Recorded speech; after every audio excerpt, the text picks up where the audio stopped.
Perception has a very unique focus. We spend half of our time creating what we consider to be future tech for film. When you see, holograms or fantastical interfaces in blockbuster movies, we deliver our vision of the future to those films.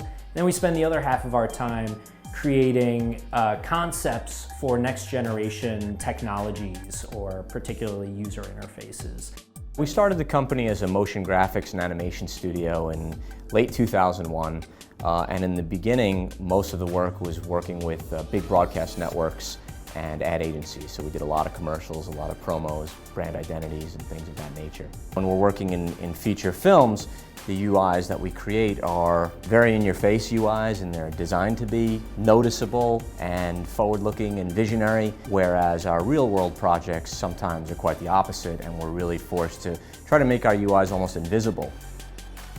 A lot of people in technology, I think, are inspired by cinema and by science fiction. It's something that is at the root of, a lot of our own fascinations with science and technology. So there's certainly a lot of people from the tech world who are saying, oh, we'd like to take what we saw in this film and find a way to make that a reality, or find a way for our products to feel a little bit more similar to that. So we've been working with Marvel again and again on contributing these futuristic user interfaces to films, on everything from Avengers to Thor to the RoboCop remake. In that film in particular, the director, Jose Padilla, really appreciated that all of these heads-up displays and interfaces that we were making, they weren't just glowing blue design elements or graphic eye candy.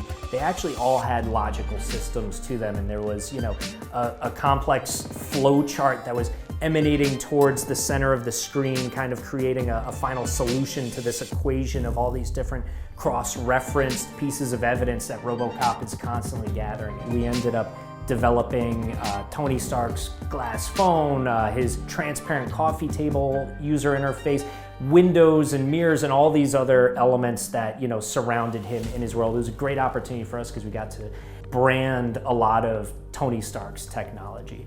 One of the really fun ones was creating Arnim Zola in Captain America 2: The Winter Soldier. The directors had said, we have this character, he has basically had his being transferred into a computer, but it's a computer system from the 60s, and it's running on, reel-to-reel tapes, and it's in a giant, massive data center full of antiquated equipment. One of the biggest questions I get most often from technology companies is, all right, so you guys do all this cool work for feature films. You did the RoboCops, the Avengers, the Captain Americas, the Iron Man.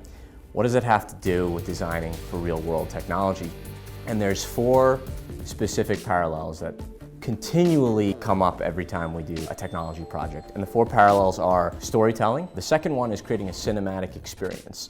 How do we take a UI and make it feel like it came out of a movie? The third parallel is the entertainment value. We want to always engage and immerse our audience. And then the fourth parallel is this idea of soul. What I mean by soul is that a UI is a living, breathing organism, that it was designed by a human to be used by humans. We worked with Microsoft a few years ago contributing to the HoloLens project, but yes, at the time, we didn't actually know it was HoloLens. We're currently working on some really interesting military-grade cybersecurity platforms and other interesting things of that nature. And it's just a trend that we're seeing. I think everybody is putting a lot more value in user interface than they were 5 or 10 years ago.